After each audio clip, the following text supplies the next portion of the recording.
आजाद Hindustan live, सच के साथ। मूलभूत सुविधाओं की मांग को लेकर कॉलोनी वासियों ने सीएमओ को सौंपा आवेदन। तिरुपति नगर वासी जन सुनवाई में भी दे चुके आवेदन। पांसेमल नगर सहित अन्य स्थानों पर बनाई गई अवैध कॉलोनियों में विकास कार्य नहीं होने से रहवासियों को परेशानी का सामना करना पड़ रहा है। प्लॉट बेचते समय कॉलोनी विकास करने के लिए आश्वस्त किया जाता है, लेकिन उसके बाद भी मूलभूत सुविधाएं उपलब्ध नहीं होने से कॉलोनी वासी परेशान है। नगर के वार्ड 1 स्थित राजकुमार भाई सोहनलाल पिता उमराव अग्रवाल की कॉलोनी निवासियों ने सीएमओ रूप सिंह सोलंकी को सुविधाएं उपलब्ध कराने हेतु आवेदन सौंपा। तो वहीं तिरुपति नगर मिट्टू सेठ कॉलोनी वासियों ने जन सुनवाई में आवेदन देकर समस्या के निराकरण की मांग की। कॉलोनी वासियों ने बताया कि समस्या के निराकरण की मांग कई बार कर चुके हैं, लेकिन अभी तक समस्या का निराकरण नहीं हो पाया। कॉलोनी में निवासरत परिवारों ने सीएमओ से चर्चा करते हुए निवेदन किया कि कॉलोनी में कर्मचारियों के साथ निरीक्षण कर पंचनामा बनवाया जाए और कॉलोनाइजर के विरुद्ध दंडात्मक कार्रवाई की जाए।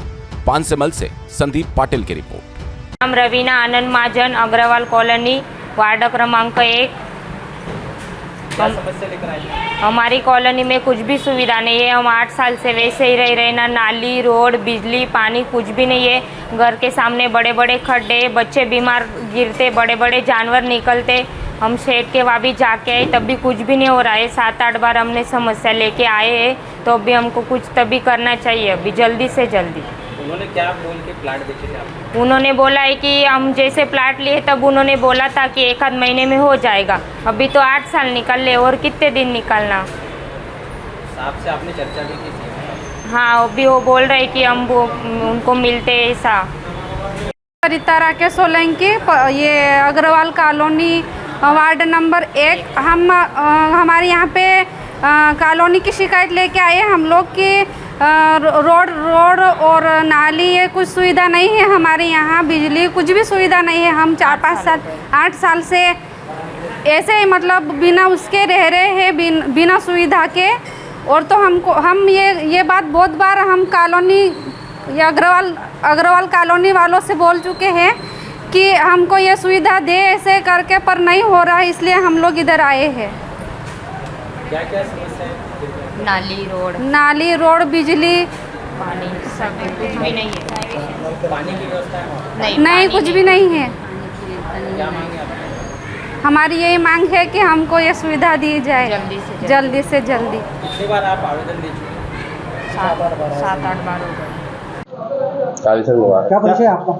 मैं मेहरबान बर्डे शिक्षक हूँ। कलेक्टर कार्यालय किस लिए आए? ये हमारे यहाँ पांसेमल में मिट्टू सेठ कॉलोनी करके एक कॉलोनी है, जो अपने कहीं पे निकाला था, इनामी ड्रा, बहुत पुरानी कॉलोनी, लकी ड्रा वाला।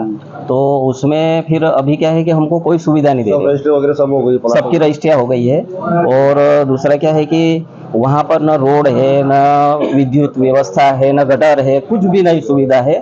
और उन्होंने कोर्ट में लगा रखा है कि हमने दूसरे फोटो कहीं इधर उधर एडजस्ट करके, शायद हमने देखा नहीं है पर सुना है वकील के माध्यम से, तो वो सारी सुविधा दे दी है, ऐसा करके उन्होंने वहाँ लगा रखा है। तो हम यहाँ जन सुनवाई में आए कि हमारी और वहाँ नगर पालिका से 11 कॉलोनियाँ हैं अवैध, जिसमें 10 कॉलोनियों ने अपने दस्तावेज नगर परिषद पांसेमल के मांगने पर जमा कर दी, जिनके रोड या कुछ जो काम हो रहे हैं। हमारी कॉलोनी में कुछ नहीं हो रहा। कोई कितने वर्षों हुआ इस संबंध में? 10-12 वर्ष से कॉलोनी कटी हुई है। मतलब ये कटी होंगे सर, ये लगभग 10-15 सालों से। अच्छा, पूर्व में शिकायत की गई क्या? हाँ, पूर्व में करी है। एसडीएम महोदय आए थे, तहसीलदार आए थे, थानेदार साहब आए वहाँ, और साहब व्यवस्था देख करके गए।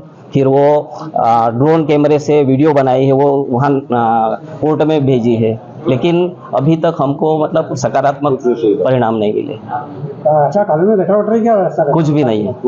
लाइट व्यवस्था, गटर है, रोड है, और फिर वहाँ झाड़ियाँ भी कुछ बबूल के ये वो सब उगे हुए हैं, बड़े बड़े पेड़ पौधे हो गए।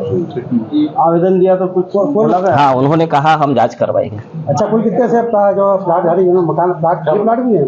मकान भी खाली प्लाट भी। मकान कितने बने हुए? 60-70 मकान। 60-70। कोई टोटल कितने हो गए? तो आप 40% मकान बने? 40%, 50% से ज़्यादा, 60-70% बन गए। 60%। कॉलोनी वासी आए थे वार्ड क्रमांक 1 के कुछ मूलभूत सुविधाओं के लिए। तो मेरे द्वारा अभी मैंने इंजीनियर से हमारे चर्चा करी है कि नगर में कितनी कॉलोनी वैध अवैध है, क्या मामला है। तो नगर में करीब 10 कॉलोनियाँ ऐसी चिन्हित करी है जिसका प्रारंभिक प्रकाशन और अंतिम प्रकाशन किया गया है वेद करने के लिए।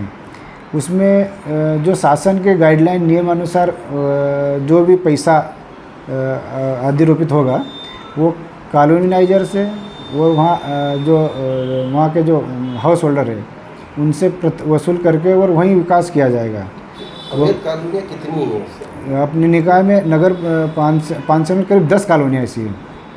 सर क्या नियम है? और जो नियम है उसमें क्या होता है कि शासन की जो गाइडलाइन है उस गाइडलाइन के तहत ही कार्रवाई कर रहे हैं और अंतिम प्रकाशन हो गया है।